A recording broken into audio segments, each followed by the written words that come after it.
that we encourage them to go beyond the webinar and develop interest. So Uzamaka Ugochukwu, because we are extending the gift to 5, you will be a beneficiary.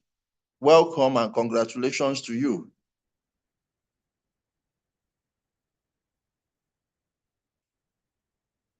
So Uzamaka, kindly drop your details, your name, your phone number, WhatsApp number, and email address. Either of the medium will be used to send you a copy of the National Mental Health Act.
Dami, kindly put on the platform that the webinar has started so that people can join. I wouldn't want to. We have limited or a tight schedule, so let us maximize our time.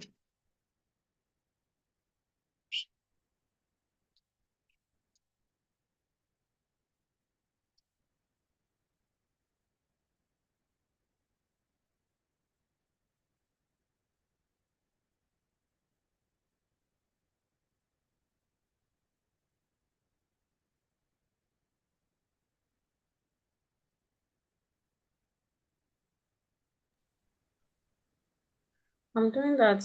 I'm doing that right away. Okay.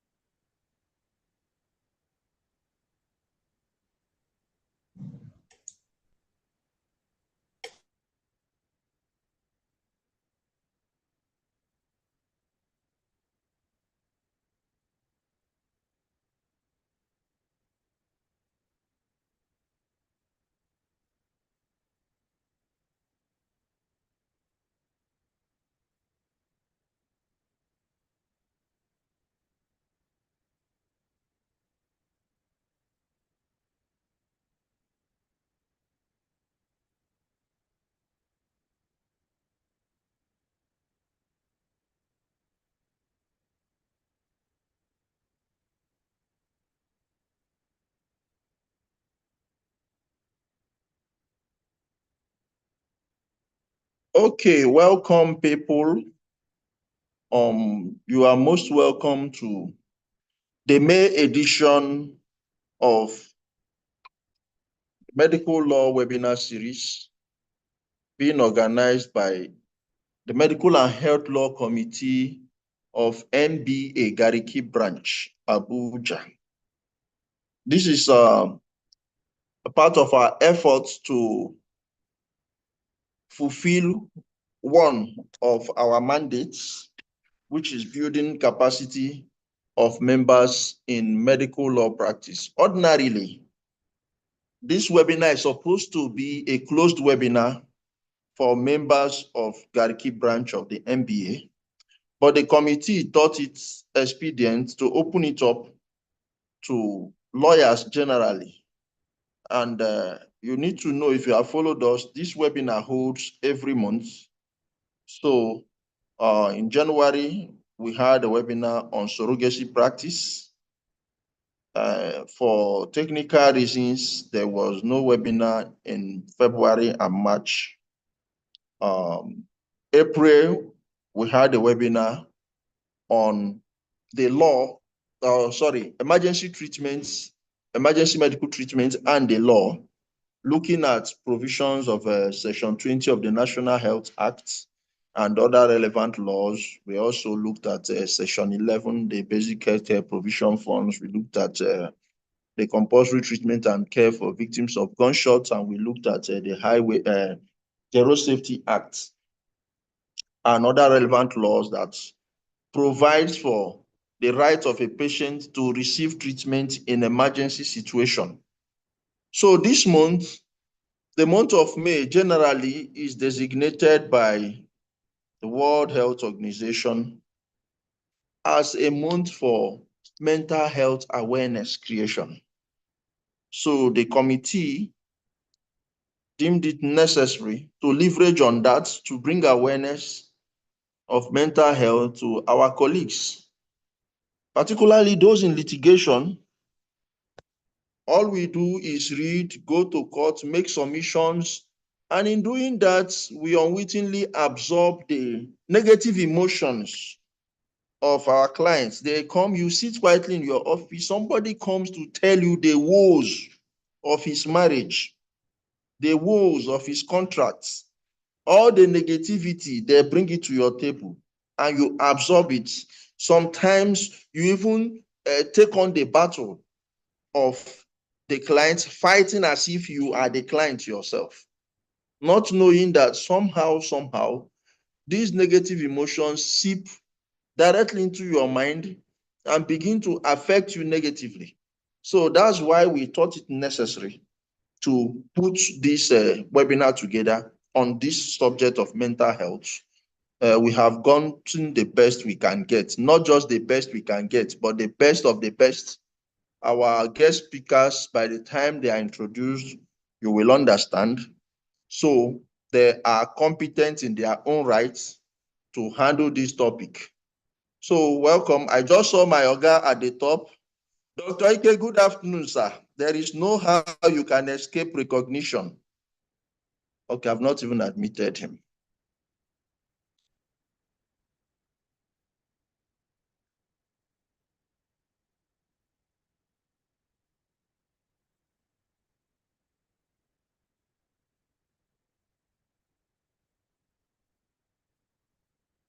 So far, we have about 18 persons on the call. This is in the next 5 minutes, I will hand over formally to the moderator who will take it up from there and we commence the webinar in earnest. So welcome, Doshima, you are welcome. Victoria, you are welcome.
Okay.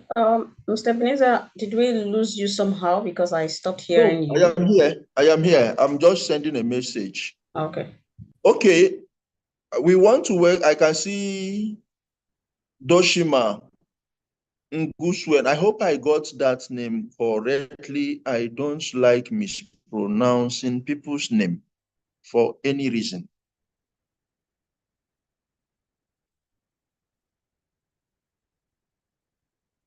So, ladies and gentlemen, you are welcome to the May edition of the monthly webinar medical law webinar being organized by the Medical and Health Law Committee of MBA Garki branch. In the past, we have had webinars on the compulsory treatment and care for victims of gunshots 2017. We have had webinar on consent to medical treatment or consent to medical procedure in Nigeria, a legal perspective. We have had webinar on medical negligence, malpractice litigation, medical negligence and malpractice litigation. We have had webinar on the practice and procedure before the Medical and Dental Practitioners Disciplinary Tribunal. We also had webinar on surrogacy practice in Nigeria. Currently, there is a surrogacy bill before the National Assembly. So the essence of that particular webinar was for us to take a position in the event they call for memorandum or at the public hearing stage. So that webinar was basically to analyze the bill, which we did. We have had webinar on, that was last month, emergency treatment, emergency medical treatment, and the law. And today, we will be having webinar on the mental health of lawyers, basically.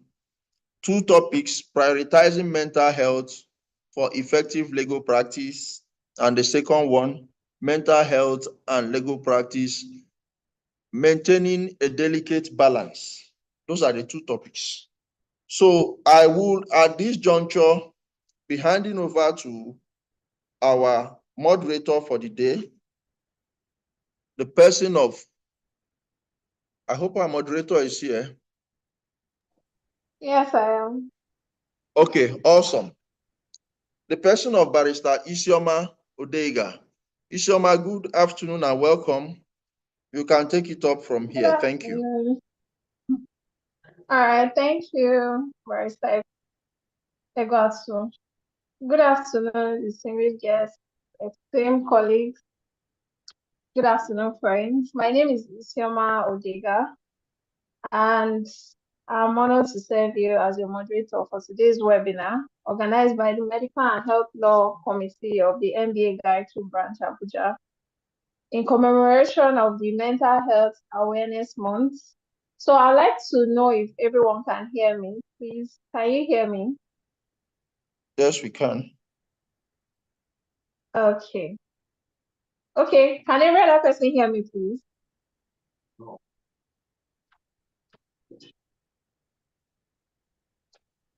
Yes, I can hear Hello, you. everyone. Okay, please, I'd like us to participate as much as possible. So I would like to start off by saying that as legal professionals, we often carry enormous burdens in form of deadlines, client pressure, ethical dilemmas, and high expectations, as pointed out by Barrister Igwatu. And mental health, which was a topic of taboo before, is no longer a taboo topic in the legal profession. It is now recognized as a cornerstone of sustainable, ethical, and effective practice. So, going straight to the point, we have a rich lineup of expert speakers who will guide us through the intersection of law, mental wellness, and professional responsibility. So, like I said before, I encourage us all to participate actively and take away practical lessons from all what will be discussed today. So I would urge us to keep our microphones muted unless we are speaking. We should use the chat box in case we have any questions or comments while someone else is speaking. And then also feel free to use the raise hand feature during the Q&A section. So to officially kick off the event of the Medical and Health Law Committee, Barrister Ebenezer Egwatu, to give a brief opening speech formally. Barrister Egwatu, please. Thank you very much, Isioma. Thank you very much. Good afternoon, our esteemed participants. We are delighted to have all of you here. Thank you. I want to officially, on behalf of the entire membership of the MBA Medical and Health Law Committee, and by extension, on behalf of my branch chairman, who has given me the power of attorney to stand in his stead this afternoon, welcome every participant to this webinar this afternoon. We look forward to learning, like the moderator said. Please participate actively. If possible, make notes where necessary. Then if you have your question, put them in the comment section. Our committee is poised to bring to the fore issues around medical negligence, issues around medical law. So based on that, we bring every month, we come up with a topic. The topics for next 2 months have already, and the resource persons have already been concluded. So next month you will have us, in July, you will have us till the end of the year. The purpose is simple: to empower legal practitioners with existing laws around within the medical law spectrum, because medical law is not like law of contracts. In most cases, errors in the medical field have to do with human life and sometimes irreparable damage or harm to the victim. It is on that background that we decided to be having this webinar monthly, in addition to other things that the committee have been assigned to do. So in order not to waste our time, we have two globally competent resource persons this afternoon, and I urge you to pay keen attention. Beyond listening, put to practice what we say, because a lot of what will be said here, we have to do with attitudinal change. It wouldn't make any sense attending webinar of this nature, having your notes complete, and the lessons learned is not reflecting in your practice. Thank you very much. Okay, thank you, Barrister Egwatu. Thank you very much. So, to officially welcome us to today's webinar, I would like to introduce our host, Barrister Anthony Bamidele Ojo, the chairman Sorry, of that the has been MBA. taken. I took, moderator, please. I took that. Okay. Yes, I say he had given me authority to, Oh, okay, I yes, missed to that. stand in for All him. right, Sorry about that. So Yes. thank you for your speech on behalf of yourself and the chairman of the Garki branch. So without further ado, I would like to dive in straight, and I would mention that it's my pleasure to introduce our first guest speaker, Mr. Isibo Aide Oyakinan, a distinguished legal professional and climate reality leader, one that was trained by the former US Vice President Al Gore. He currently serves as the Vice Chair of the Refugee Law Committee of the ABA International Law Section and as a Commissioner on the IBA's Professional Wellbeing Commission. Mr. Oyakinan brings over 11 years of experience in legal practice, civic advocacy, and community service. He's a dedicated advocate for mental well-being, diversity, equity, and inclusion within the legal profession. And today, he'll be speaking on the topic, prioritizing mental health for effective legal practice. So please join me in welcoming Mr. Isibo Oyakinan, please. Mr. Isibo. Yeah, hello. Can you hear me? Hello, good afternoon. Good afternoon. Yes, sir, we can hear you, sir. Okay, Yes, we good. can. So, thank you, everyone. Thank you so much for organizing this.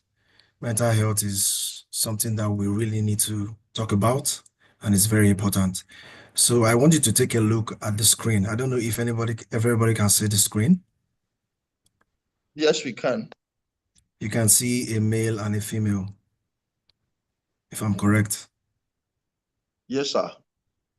So I'm just trying to communicate with the audience. I want to understand if the image they're seeing, it resonates with them at some point.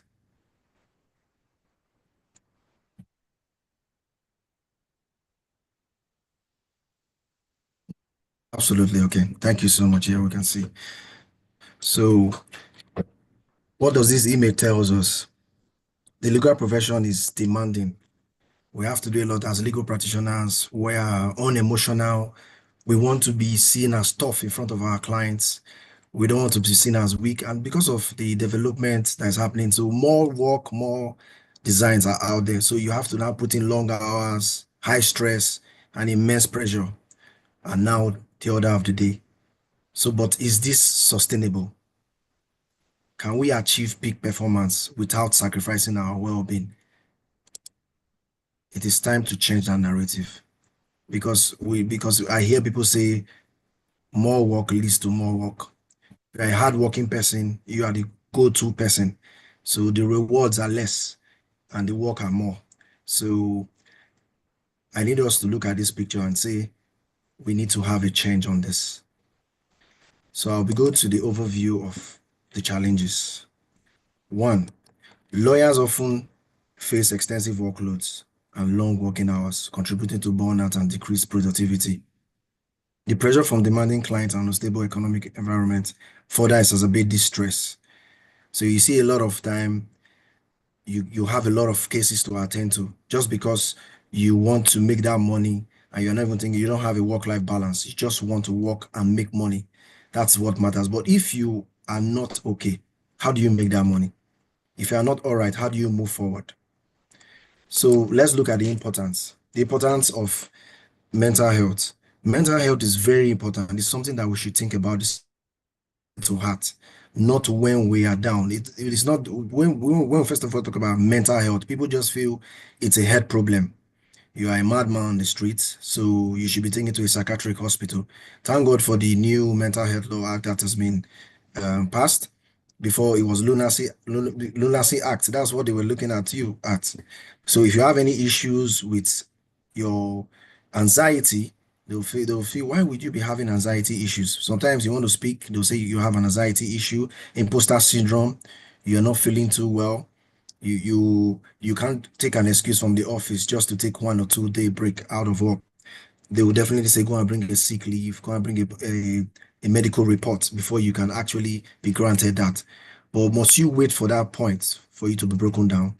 I say my answer is no. So a good mental health contributes to a better overall personal health, reduces the risk of physical health problems. So well-being contributes to job satisfaction, client relationship, and overall career success. Because if you're not happy with what you are doing, you always be mumbling. No matter how you are being paid, if it's not your passion, if it's not what you are happy about, and if you're not getting the kind of response you're supposed to get in your office, you won't be happy. So that's why we need to prioritize our mental health. It's very, very essential for us to prioritize that. And also, providing practical solutions tailored to the Nigerian context ensures interventions and relevant, effective, whatever. So when your law firm is designing any policy, they should look at the policy. Is this policy inclusive? Is this policy is this sidelining some the junior, or is it just favoring the seniors in the office? So there must be parity in doing all of that. So law firms should adopt a way of supporting their staff and make the environment suitable for them to work with. So if you look at the silent part of the silent part of the epidemic in law, basically, about 63% of lawyers, due to the reports we did with the IBA, we have of Acritas, one of our emulators, to actually ascertain. We did two surveys, one survey for individuals and the other ones for law firm. So we realized that there was little or no awareness about mental health in the legal practice, in basically in Nigeria, because people just felt for you to be productive, but you can actually use that time well if you delegate these duties to other lawyers rather than just using few lawyers you feel they are good. So we realized that 63% of lawyers report anxiety from that report. Then 31% meet the clinical criteria for depression. Then the other ones were substance abuse, use of alcohol. They were after closing from work. What they feel is, let's just go to one joint and pull off. But the problem never stops. Even if you drink the whole world, it's like a vicious circle. The next day you want to go there. And what are you doing to yourself? You're damaging yourself as well at some point, because that hasn't given you fulfillment, because now alcohol is not the solace. So sometimes, we also look further and now find out that 72% of lawyers from fear mental health talk, and could harm their career because of the stigma around it, because they didn't want to be seen as weak. They didn't want to be seen as talking about what their problem it really is. So the high cost of ignoring mental health, it can increase burnout. You see law firms, they spend more money on medicals because they are burnout, they're stressed. So firms with poor well-being culture, they suffer 35% of higher attrition. Then impact, they have poor judgments, they have dissatisfied clients, but your clients will never tell you, but you never know how you react because you feel you know it all. So you never want to give them that opportunity. So the legal profession is built on a high performance structure. That means you have to put in long hours relentlessly, to make sure you satisfy your clients, and doing all of vulnerable to all of this. And there's nothing wrong with you seeking help. Basically, you need help. You need professional services. You need to speak to a professional rather than just, because people are always worried and scared of speaking to the right people, because if you share your stories with the other person, it can even increase the stress level. Take for instance, somebody said he has HIV and is now trying to share that information with his colleague. And the colleague, maybe because the colleague is angry with her or him one day, and just try and share that information with the third person. You know the resultant effect of that information because you know with the person. So people do not know how to separate information being shared to you and how the resultant effect of that information you share to another person can be on the person that has the information. So, and our return on investment on mental wellness, you should look at, it's not just merely a personal matter. It has a profound implication for professional competence. A lawyer's mental health directly affects their decision making ethically. So if you cannot add to the robust judicial architecture, because all you'll be thinking of is what you're doing is perfect, and you're not a perfectionist to do all of that. So when mental health is compromised, the quality and the integrity is in question and is at risk. So the return of investment, basically, it improves your memory and empathy and ethics on how you treat your clients and how you go about your daily affairs. But firms see 19% more client satisfaction with policy, because if you have a robust policy, it improves your firm. So emotional intelligence has to be there too, because you have to apply cultural sensitivity and all that. If you have colleagues who are Muslims, who are not of your religion, so you should know that they do observe 5 times prayer. So it would be wrong for you bringing jobs or bringing assignments during those periods, because you also want to now try and you need to put, what I'm trying to say is that you have to put the cultural sensitivity and emotional intelligence in what you do. So most times once you are well balanced, it helps you come around that. So the benefit of the work-life balance first is enhances your health and reduces stress, improve job satisfaction and productivity, better relationship with your family, because you have to have, if you don't have a work-life balance, you shift that burden to your family at home, because you are trying to now blow off steam. And how are you blowing off that steam? Any little thing at home, you're triggered. Any little issues that come up, you're triggered because the office has already put a burden on you. So greater life satisfaction, if you have a good work-life balance, then a balanced life is essential for all. So the IBA Professional Wellbeing Commission is mandated to champion this well-being as a core priority within the global profession. Its works include advocating for regulatory so that there will be support. They will also create awareness. We also arrange webinars. We just came up with international guidelines for mental well-being. So we even try to reach out. I reached out to the law school to see if this can be incorporated into their curriculum, so that lawyers will not have to graduate from law school before they understand what is out there for them. So they need to be psychologically balanced, and you need to work on their support their psychological safety and facilitate awareness through the webinars that we have organized in the commission. So the commission emphasizes diversity, equity, and inclusion, and active addresses stigma and cultural differences surrounding mental health. And also we collaborate with institutions worldwide to embed the well-being culture into them, like the Law Society of England, and also Australia and the United States American Bar Association. So we try as much as possible to create that awareness, and which is what we're also doing here now by creating the awareness. So workload, basically, and job demands, time management. So how do you feel how do you factors that affect work-life balance? One, your workload and your job demand. That is because I keep repeating this because I want it to sink in. Then your time management. Most of us don't know how to manage our times. Then personal boundaries and priority. We don't know how to have that personal boundaries, because you need to guide your space. Because if you're able to control your space, you will not you won't have that too much pressure on you, because you've reduced the expectations. So you need to learn how to prioritize, know which of the jobs are more urgent and more serious. Then you have to now separate them and now work on those ones. Then you won't have to stress yourself too much. Then also support from employees and colleagues. If you need support, we all need a strong support system. Basically, we can meet our bosses and ask them, like I just said something about you're not feeling too well. Your boss should be approachable. You should be able to meet your boss and ask for a 1 day or 2 day leave off work, rather than doubting you if you are not okay. Because sometimes you might have some family issues, some psychological issues that are troubling you. You mustn't be very, very sick, but you are not okay. You are not stable. It may be lack of funds or lack of anything can make you not being stable.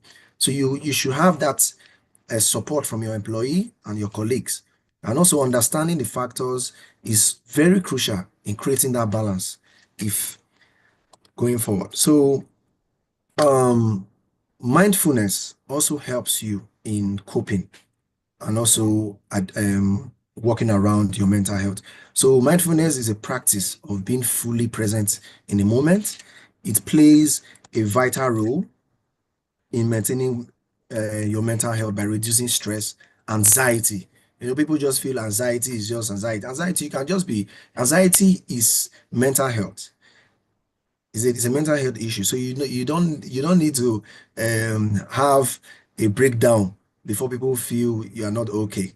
These are part of the science, and it also there are techniques in which you can use to adapt yourself. So which I'm going to take a break a bit and let us go through this exercise, and let's just see how the mindfulness exercise works. And I want everybody to tell me how they feel just after this exercise.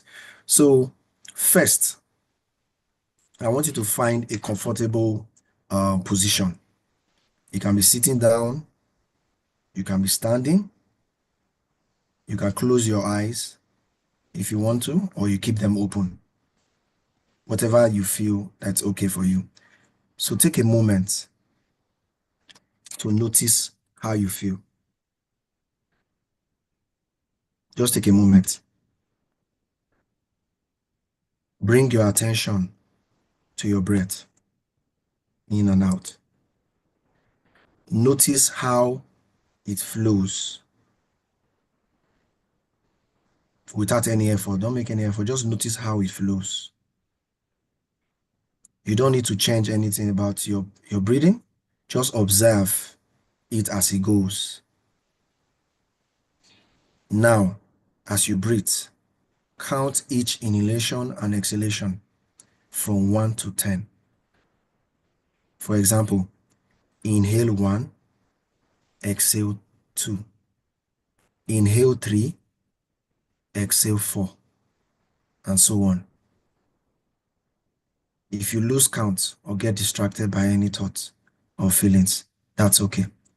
Just gently bring your attention back to your breath and start counting again from 1. Inhale 1, exhale 2. Inhale 3, exhale 4, and so on. Continue this for a few minutes.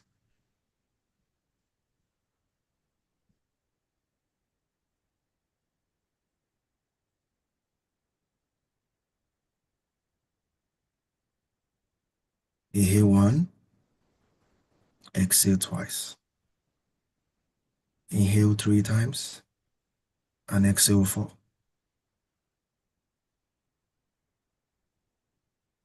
When you are ready, gently open your eyes if your eyes were closed, and take a moment to notice how you feel about what you just completed.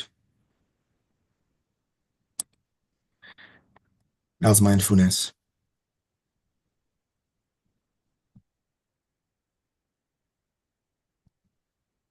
Did anybody feel any change?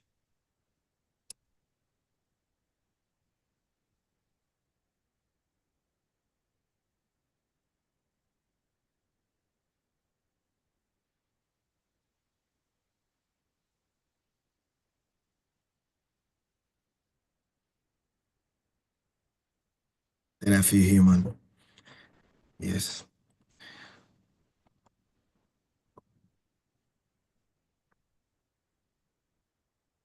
Brilliant.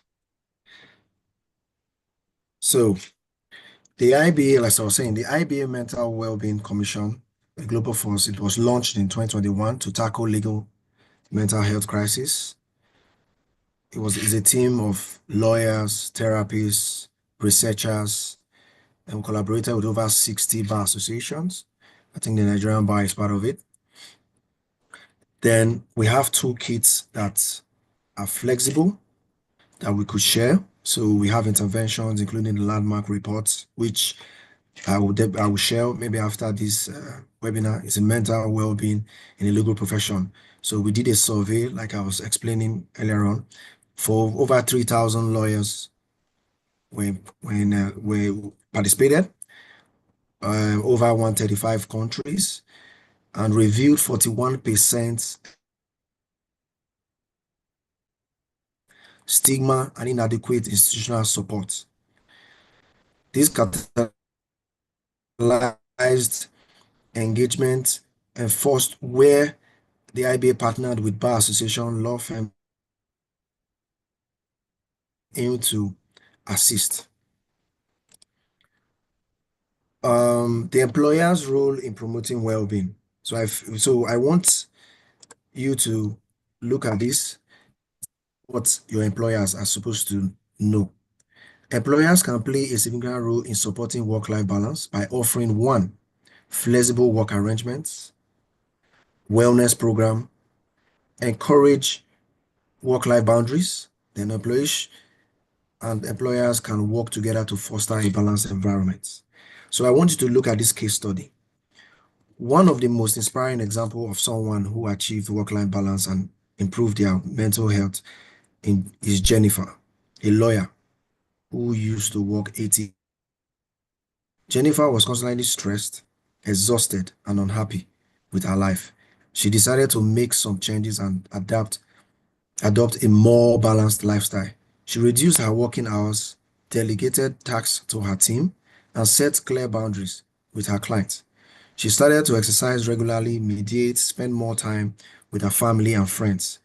These strategies helped her to reduce her anxiety, increase her productivity, and enjoy her work more. She also felt more fulfilled, confident, and optimistic about her life. Jennifer's story shows that it is possible to achieve work-life balance and improve mental health, even if it's in a demanding profession like ours, law. So Nigerian legal sector, what are we? Same pressure, less protection. Pressure is there. There's deadline or unrealistic deadline to turn up a job. Your boss gives you a job and say, I need this to be done now, or you are presenting now. You have to follow me. You have to be in court, like the baptism they normally give to us then. You follow your senior to court, and we are in court. And the next thing they tell you, you are the one handling the case.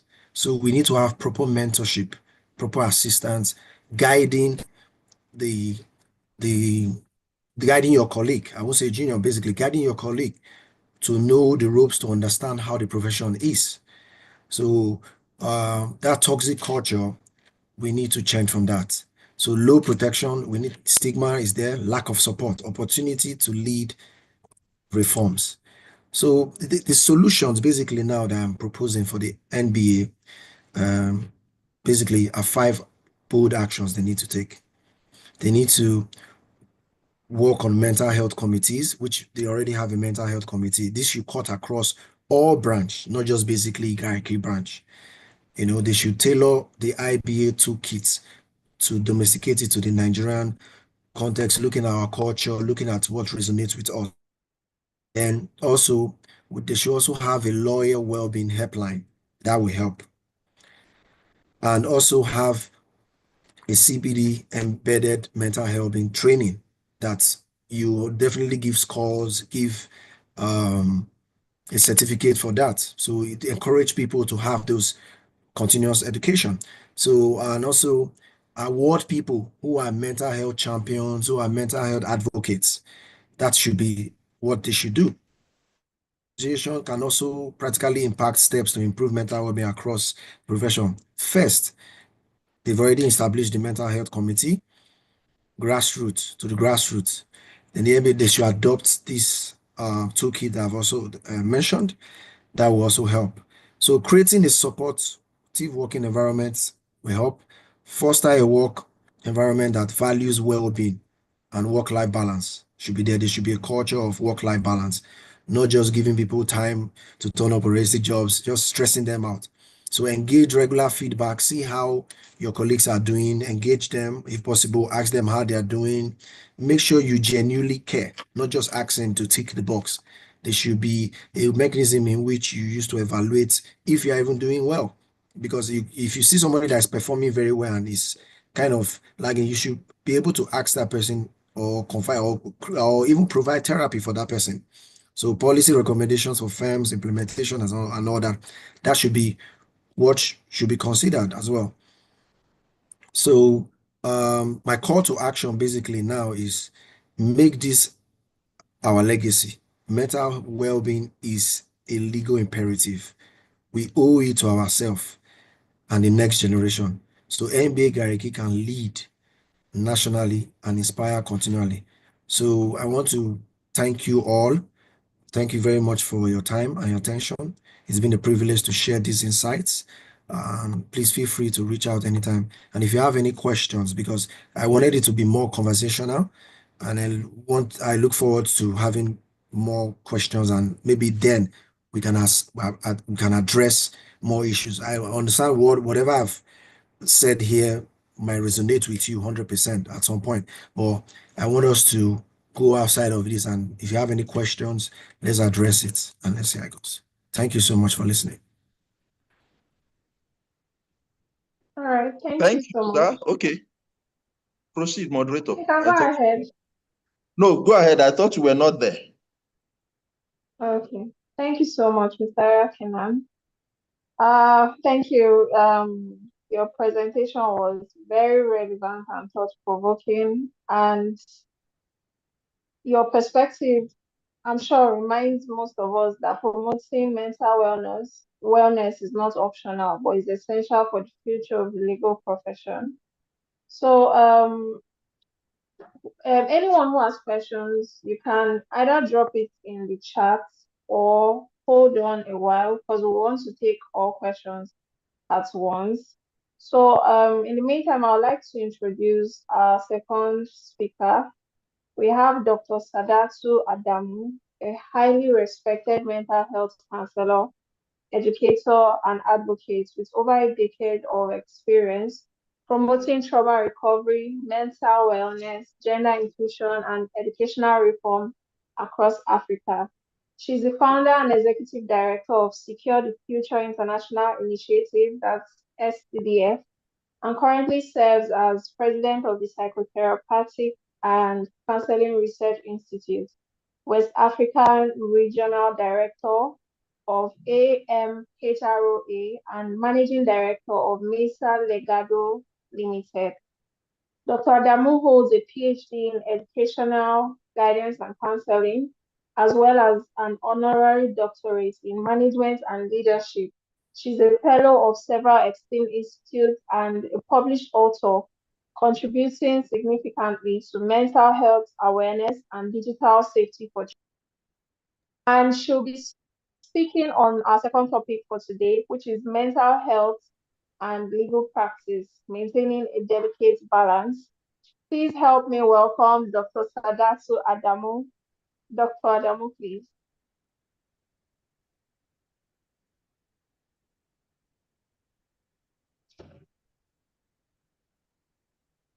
Do I have Dr. Adamu currently on the line?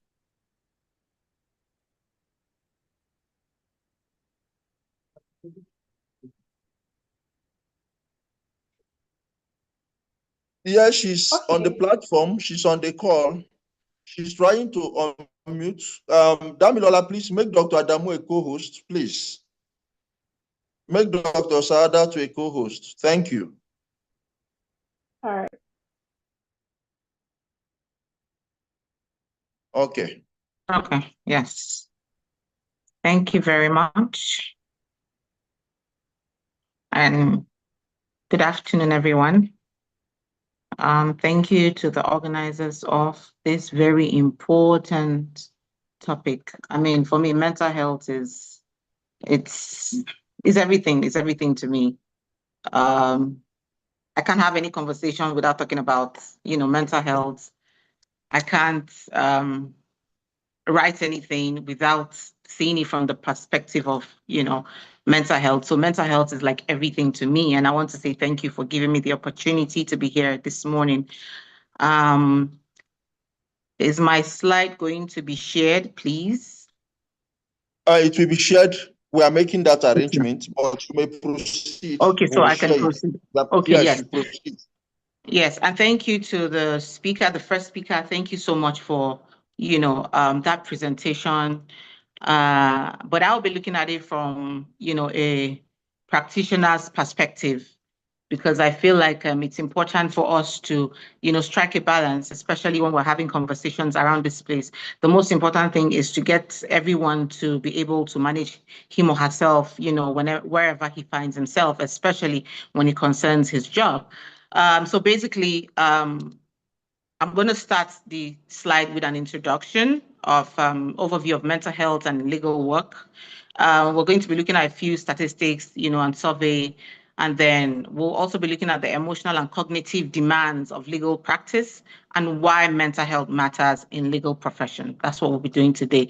And my first slide is just looking at a survey from American Bar Association, Johns Hopkins University, and it says 7 over 10 would change their career because of mental health issues.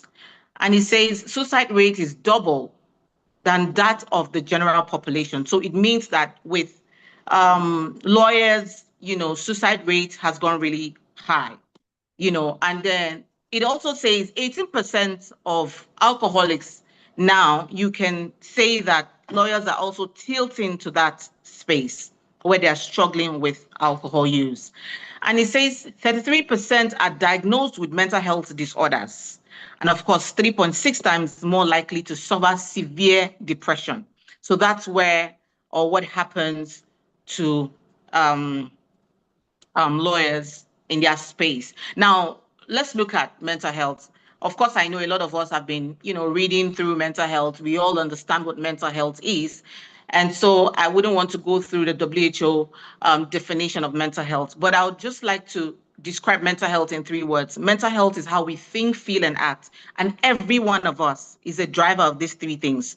There's no day you wake up without thinking or feeling or acting in a certain way. There's no day, so it means that even in your space, your work, environment, you find yourself thinking in a certain way. You find yourself maybe waking up and just your mood just changes because of a particular case or court case that you have to attend to, and then your day just becomes like, it just drives your day completely. So it has a way of just pulling your mood.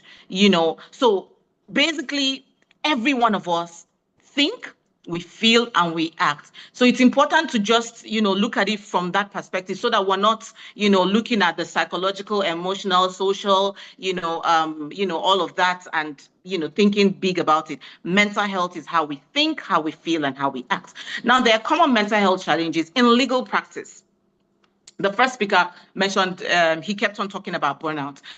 And he mentioned anxiety as well. Yes, it's one of the things that, legal practitioners really struggle with. Anxiety. You might not even know that you're struggling with anxiety, but that's what happens. Sometimes you just don't want to be in a particular space with your colleagues, not because you're not fit to be there, but because you're anxious, because you're depressed. Sometimes you might not even know that the reason why you really take alcohol or you've just been having sleepless nights is depression, because of, your kind of work, what you have on the plate, your timeline, expectations, society. You already have a name. You want to really protect it. You want to make sure that whatever you're doing is, just right there. And so you are under so much pressure. You are depressed, you struggle, and then again, sometimes you forget that as practitioners, you also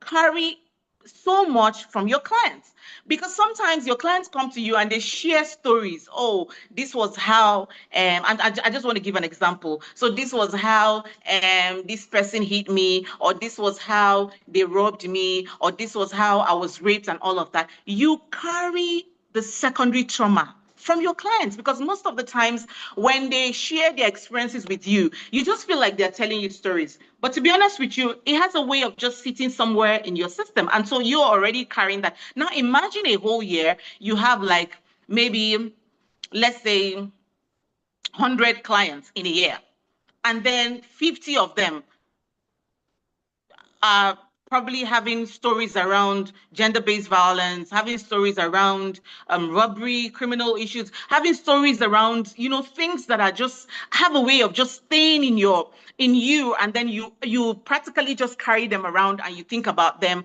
That's what happens. And sometimes you just feel like, oh, okay, it's just a story. It's not. There's just something that has been stored in your system. Now, most times again, you find, practitioners always in that space of, substance misuse.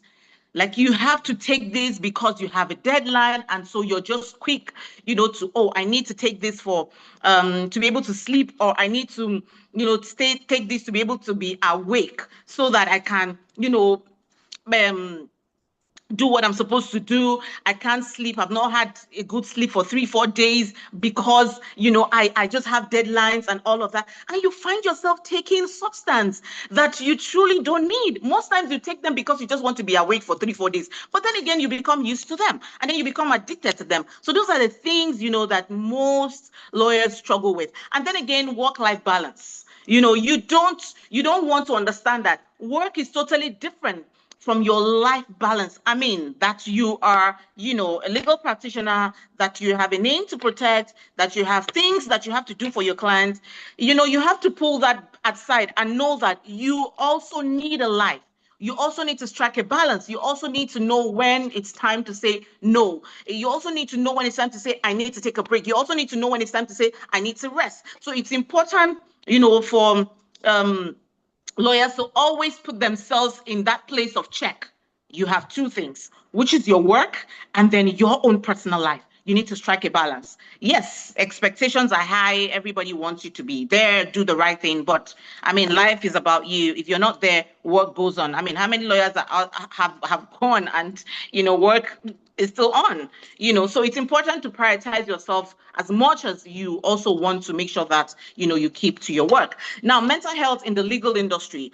Lawyers' mental state, according to 2023 State of the Legal Market Report, it says that 24.0% said yes in terms of professional and individual. So they are enjoying the work, right?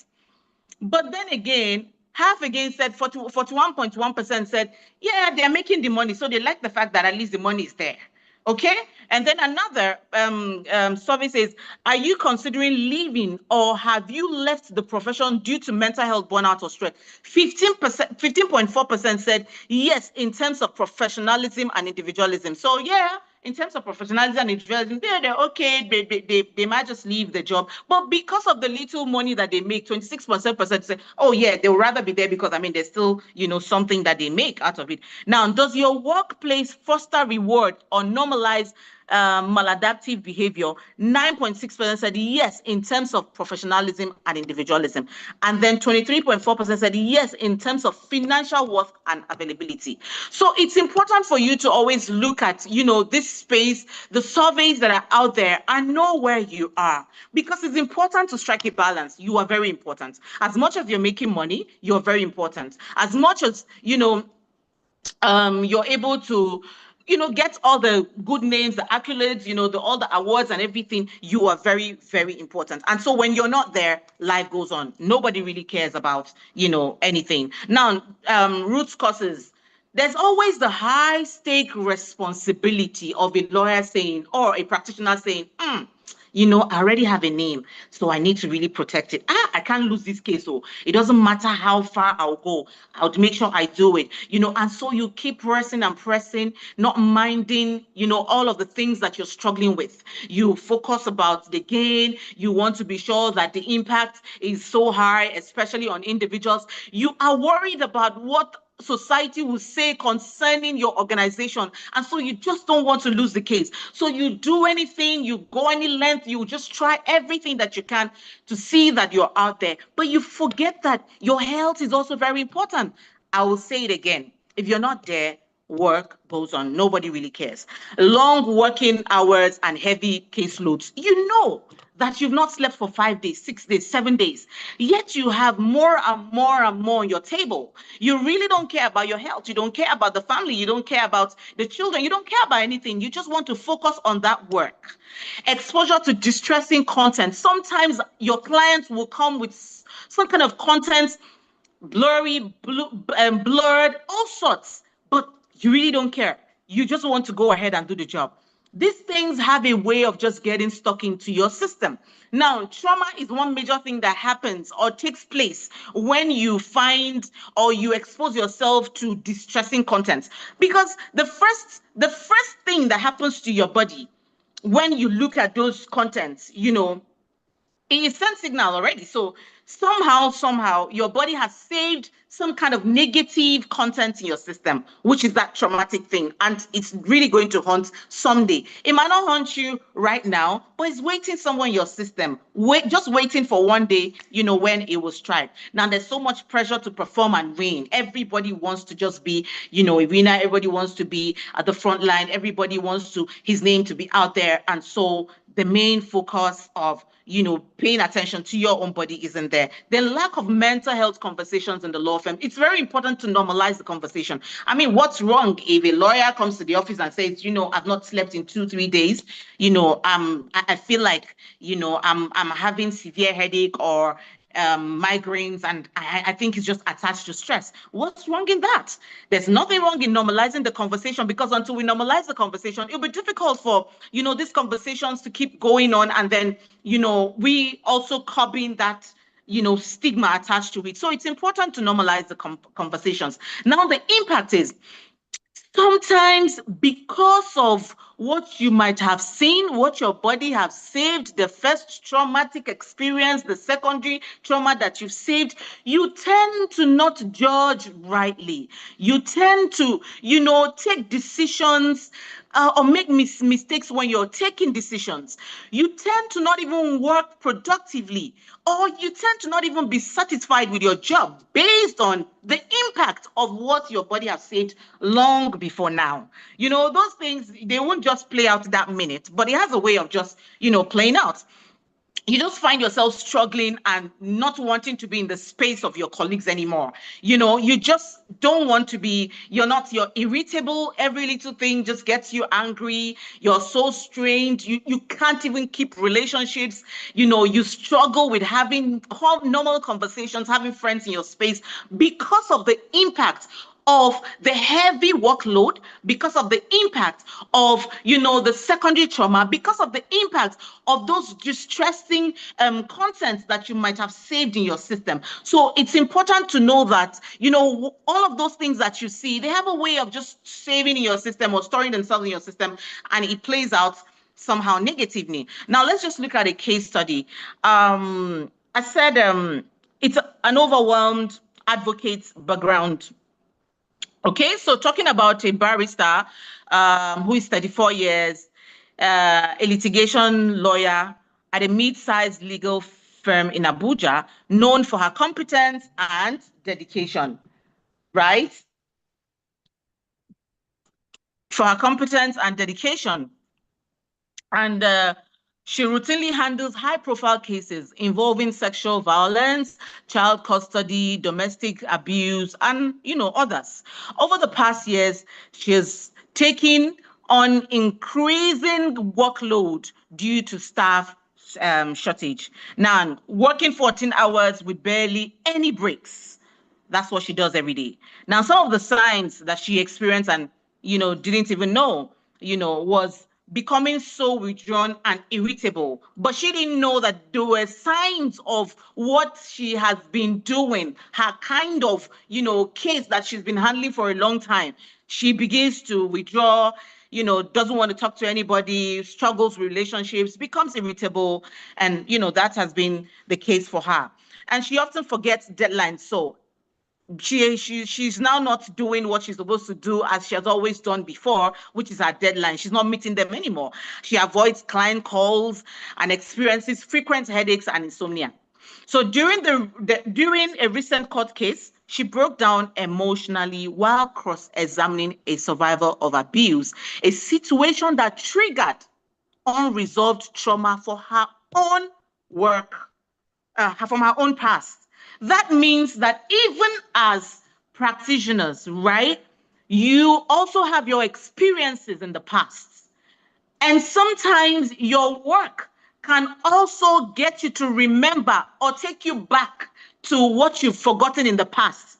And that can also be a trigger. Now, for Ifoma, she was just cross-examining. And I'm sure the person was just innocently sharing her experience of what has happened in the past, saying, okay, maybe he raped me, maybe he did this, he did that. And all of a sudden, Ifoma saw herself in that space as well, because she has not also been able to take care of herself. She has not been able to see a therapist. She has just used work to cover up. And so for her, it's like, okay, I can deal with this and I can get out of this. But the truth is, when you have experienced some kind of situations, when you have been in an environment, when you have, probably when you have been in a dysfunctional space, it has a way of coming after you later in the future. Okay, so it means that even as lawyers, you have also equally passed through adverse childhood experiences. And somehow, in your space of work, you hear stories that sounds like yours. And so it can really pull you down. So as much as you want to work, it's important to also figure out how you can get support for yourself. Now, what is mental wellness? Mental wellness is staying focused, learning how to manage pressure, being confident, learning how to stay resilient regardless. So understanding how to build your coping skill. It's important to also understand mental performance and then physical performance. Earlier, the first speaker asked us to do a little exercise. So it's important for you as, a legal practitioner to know that there are certain things that you have to do for yourself. You don't expect, because I'm a mental health advocate or a mental health counselor or a rehabilitation counselor, I keep, trying to get you to that point where you need to know the importance of this. But as, a legal practitioner who is also faced with some kind of, stories, experiences, there are certain things that you have to give to yourself, which is self-care. It's not even negotiable.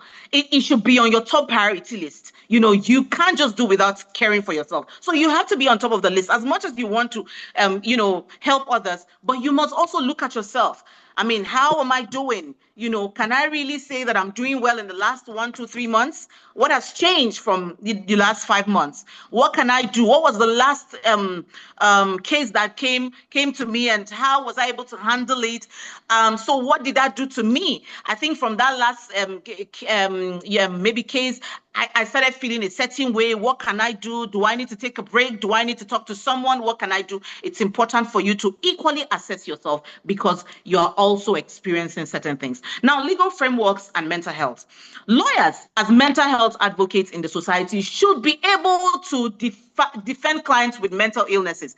So you can't say, oh, I don't understand it. No, you have to understand it. And I'm so glad that Barrister Ebenezer mentioned something earlier. He said that he's going to gift the first person who joined the session today a mental health act, right? So it's important for all lawyers to be so conversant with that. You just can't do without it. Don't say it's not my space, so I don't understand it. No, you have to understand it in that spot where you also know where to pull or draw your boundaries and how to refer to who, should help in certain things. Very, very important. It's also your duty, to also look at care and ethical considerations. As, a lawyer, you can't say, oh, it's not my business, and so I really don't know because it concerns mental health issues, so let it stick there. My boundary is here. I can't do anything. You have to learn it because it's also good for you. Now, it's also important for you as a legal practitioner to maintain the balance. It is important to set healthy boundaries with clients and workloads. Please, don't take advantage of your clients when they come to you because they're vulnerable. You want to get into their space. You don't understand boundaries. You don't understand that you're also carrying too much. I mentioned secondary trauma. The fact that your client is vulnerable and you want to now begin to take advantage or be in that space, you will also somehow find yourself struggling in the future. So it's important for you to set boundaries, know when to say no, know when to say, this is not for me. I'll refer you, or I need somebody to really, get into this place and understand what we're talking about.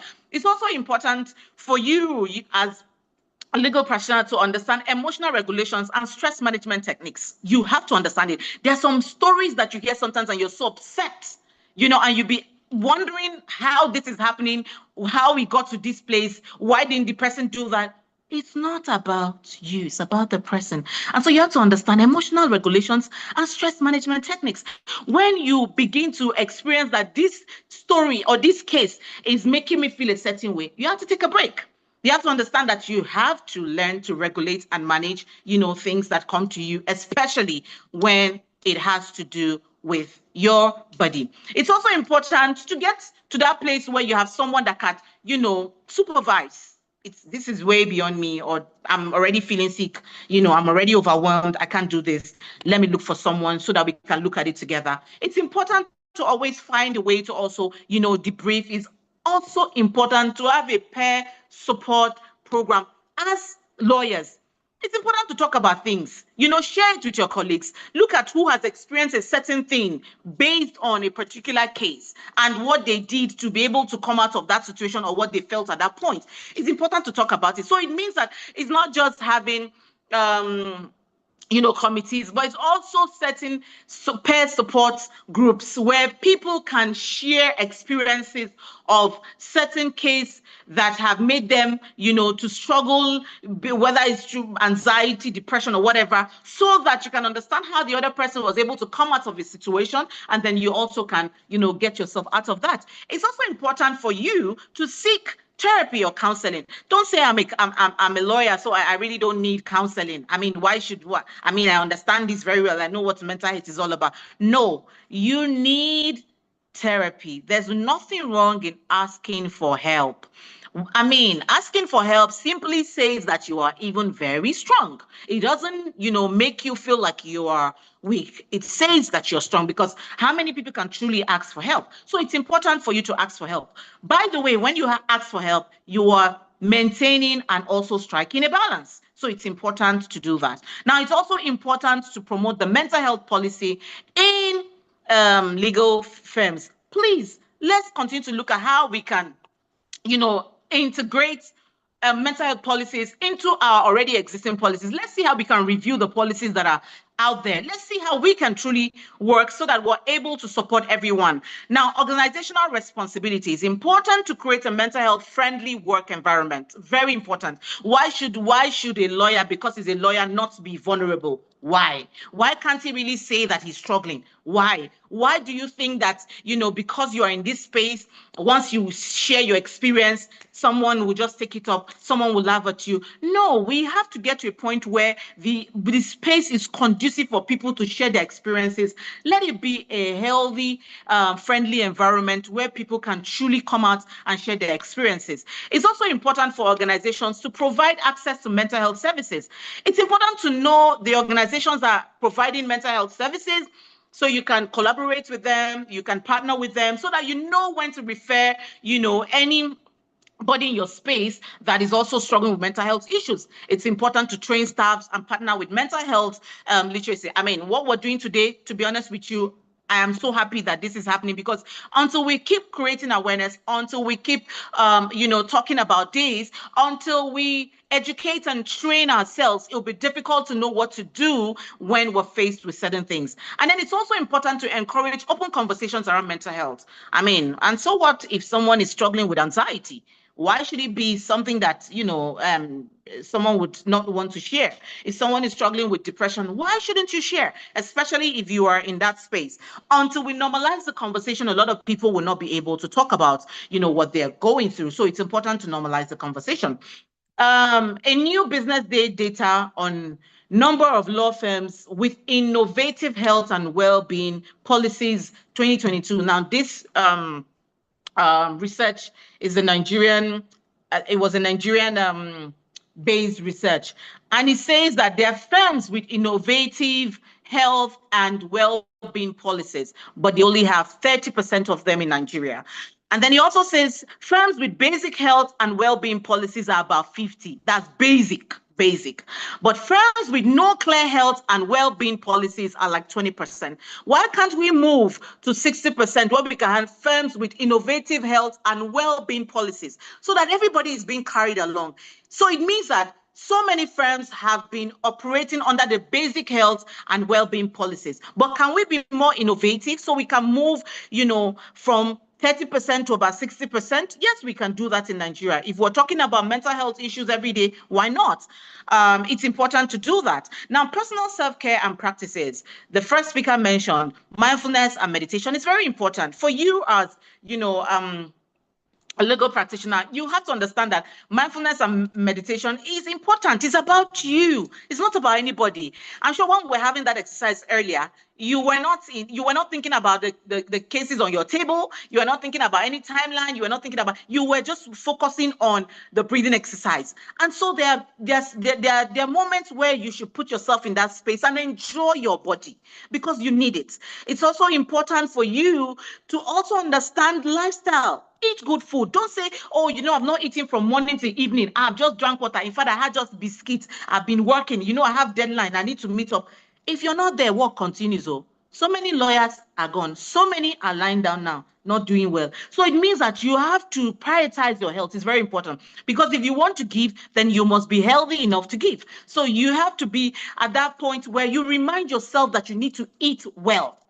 You need to have your 3 square meal. There's nothing will happen. You can be eating while even working. So don't deprive yourself of good meal. Don't deprive yourself of sleeping well. Don't deprive yourself of exercise because, you just want to meet deadlines. You do not have anything outside yourself. And so you have to give yourself first before any other person. It's also important for you to understand social support and spiritual grounding. There are things that you just can't do without. You have to stay in that space where you're supporting yourself, spiritually, and then socially support yourself. Meet with the right people that would add value to your life, people that would always make you smile, not people that will always ask you, how the case, what happened to that case, how did you go? I mean, at work, that's what you talk about. At home, you talk about. So you should have a social circle where, you just talk about other things and not necessarily work. It's also important to at least enjoy the things that you love to do, hobbies, and take breaks. Very, very important. Of course, resources and support. It's important for legal practitioners to understand employee assistance program. It's crucial. You just can't do without that. Legal practitioners mental health network is important. Confidential counseling services, very important. And those are resources that you can use. Mental health hotlines and NGOs, they're important resources that you can get so that wherever you find yourself, you know that, there are things that you can quickly just support yourself with. Is also important for you as a lawyer to have a reflective activity for yourself, personally for yourself. How do I currently manage my emotional and well-being as a legal practitioner? You should have time for yourself. Ask yourself this very serious question. I'm sure if you ask yourself this question, to be honest with you, you sit down and have a rethink, change a lot of things about how you've been operating, see what you can do differently, assess yourself, and maybe look for something better. It's also important for you to journal, right? And then maybe have like small group discussions, even within the organization. You can have 5 people, 6 people, 2 people, talk about things. Let's talk about, how we feel when you go for this. During that case, how did you feel? Explain. Did you have any rush? Were your hands sweating? Was there a migraine? You just want to understand what the person might have experienced, so that you can also tie it to how you also feel and what you can do to help yourself. Don't say I'm a lawyer and I write every day. So journaling is different from writing every day. Journaling is talking about yourself and the things that you can do to strike a balance. So if you journal, it's very important. And don't say I'm too old to journal. I'm 70, I'm 30. Mental health has got nothing to do with age. It has got nothing to do with status. It has got nothing to do with how much you have in your bank account, right? So it means that it can deal with you anytime. And remember that because of the kind of work that you do, you are already exposed to secondary trauma. So you have to find a way to strike a balance. And my call to action today is, we need to normalize mental health conversations in law. We need to integrate mental well-being in professional development.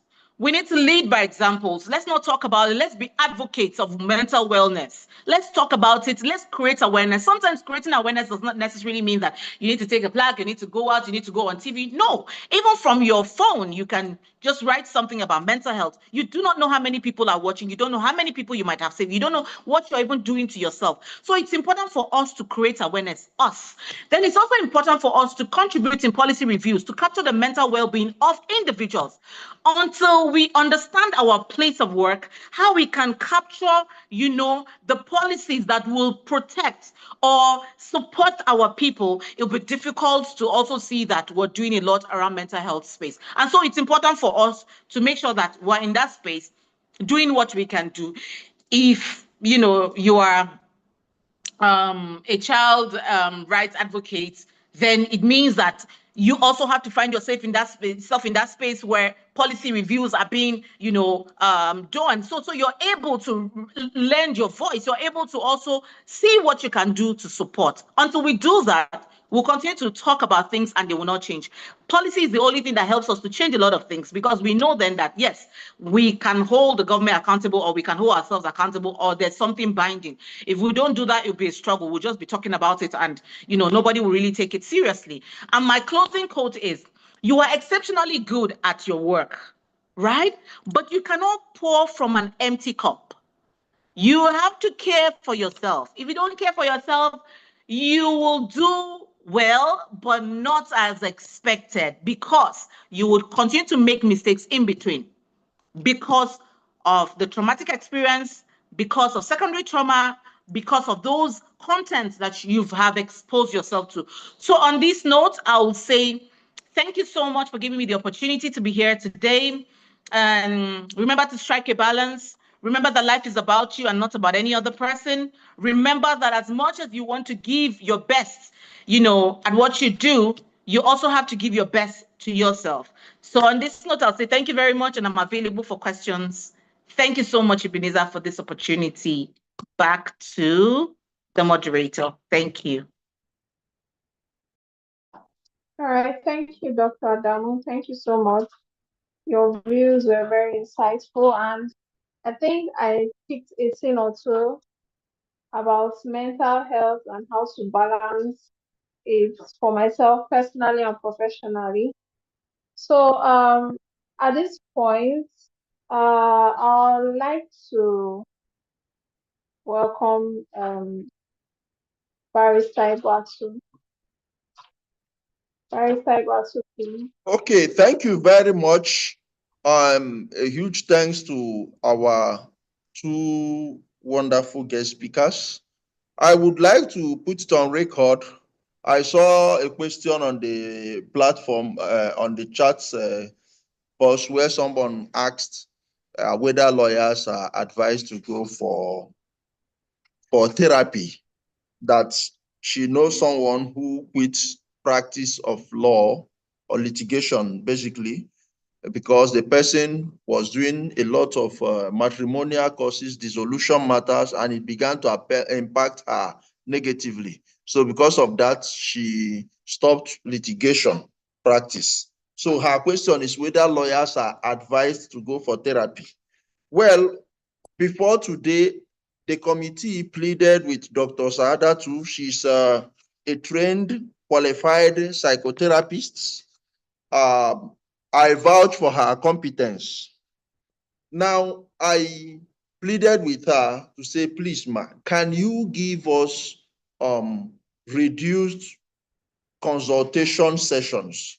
In the event, as if I knew a question like this would come up, in the event that some people want to consult you for therapy sessions, for asking questions, for clarity, some people might be going through a lot, and what she has highlighted, she has thrown up a lot of things. So I'm making this announcement.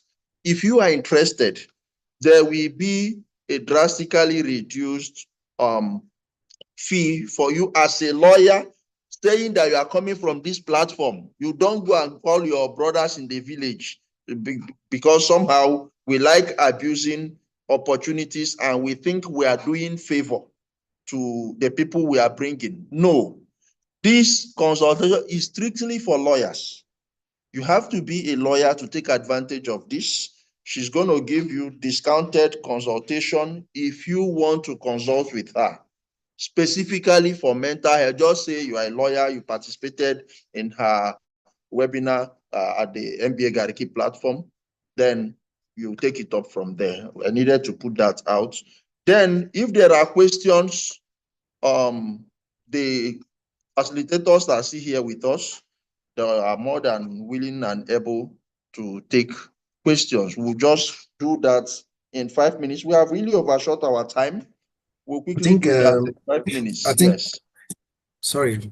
Thank you so much. I think Odinichi Ordinachi, yes, that's the question I referred to. that's the question you were mentioning. So I think just to buttress on some few points you've said, I think Dr. Sadatu have already touched on that one, that you can't pour on an empty cup or something. That was a very important question. I absolutely agree and advise lawyers to always explore therapy because it's always good.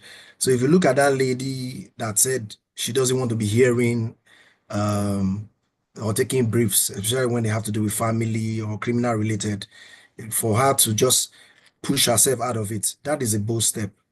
That's how to manage. When I was talking about boundaries, what she explored there was boundaries. So that therapy provides safety and confidence. So for you to say you are not interested anymore is a very bold and courageous example of something like someone setting boundaries and to preserve their own personal and professional well-being.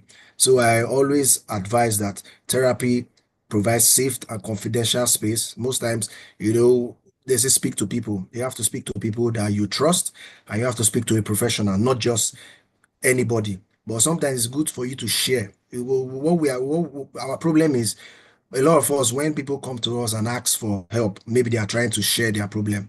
You always come in as a savior to advise them. No, what you should do is to listen. They need people to listen to them.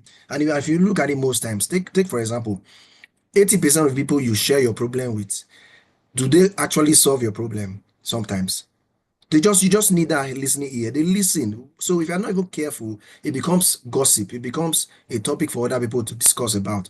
So the best thing is to look for someone who you really trust, share that information with them, and they can render you advice when you are done talking. But sometimes when you are trying to make a point, somebody interjects and say, no, that's not how it is. So they've missed the point. You can't, they will not have that trust anymore, and it defeats the purpose of therapy. And you should not see it as a sign of weakness. So it's a proactive step. So they said you cannot give what you don't have. Nemo that could not have it. So definitely you must first be okay for you to be able to assist or do your job properly. So always seek help when it's there. Thank God you already have a therapy in the house, so which is good. Therapist in the house, so which is good.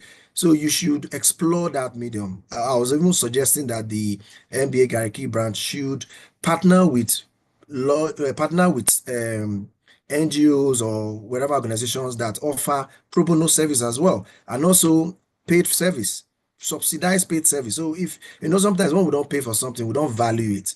So if we actually just pay something small, we want to definitely go for it. So please, this is a very good question. That's why I just had to jump in and emphasize on it more. Thank you so much.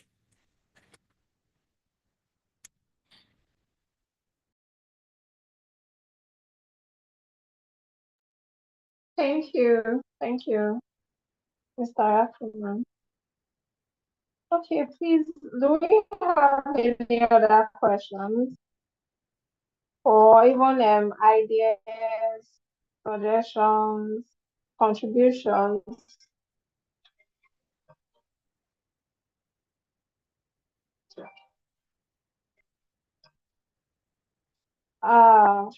Anybody?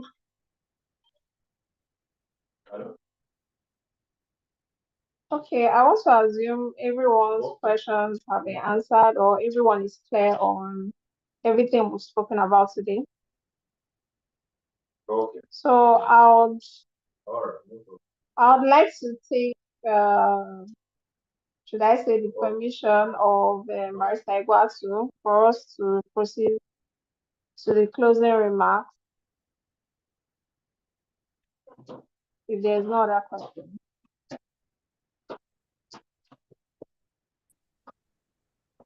Okay, Marista thank you Iguatu. very much. Yes, I'm here. Thank you very much. Sorry, I had a little glitch. My system went off.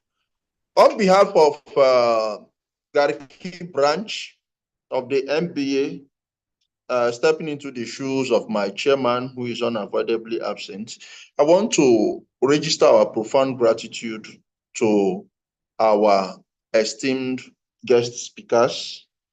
Mr. Isabo, we will still invite you. Isibo, thank you. Mr. Igbe, we will still invite you. Dr. Saha, you already know that we will invite you back. Maybe on another topic, because this conversation needs to continue. We also want to thank our participants for their patience and active participation. I cited Uncle Henry Wade. Thank you, sir, for joining. Odinachi, thank you very much for joining. I want to thank Dr. Ike. I know you are no longer here. Thank you, sir, for joining. I saw members of the committee, of course, they have to be here, but we do not take your participation for granted. I saw Amarachi, Ezetulugo, thank you, Amara, thank you, Margaret, yes, thank you, Margaret. Thank you, Hadiza, thank you very much. Damilola, thank you. And to you, moderator, thank you very much. We did promise to give out soft copies of the Mental Health Act to the first 5 participants. Unfortunately, we were able to capture 3 persons. I already have your contacts. Shortly after this program, you will receive your WhatsApp copies of the Mental Health Act. Thank you very much. We look forward to our June edition. June, we are discussing the use of ADR in resolving patient-doctor disputes. Medical negligence cases always end up in courts. In 2019, I had the privilege of mediating in one, and in fact, we resolved it in one day, as opposed to 3, 4, 5 years litigation in courts. So next month, we are looking at the use of ADR in patient-doctor hospitals dispute. Thank you very much. On that note, want to say thank you. We bring today's webinar to a close. I have learned a lot personally. I believe you did so. And I want to urge you to put to practice all that you have learned. Thank you very much. Goodbye from here. Thank you. Thank you so much. I'd like Yes, to also thank the replay for the webinar is on yeah. MBA Garki branch YouTube channel. So in case you missed, or even if you didn't miss, you can just go back, sit, settle down, listen again.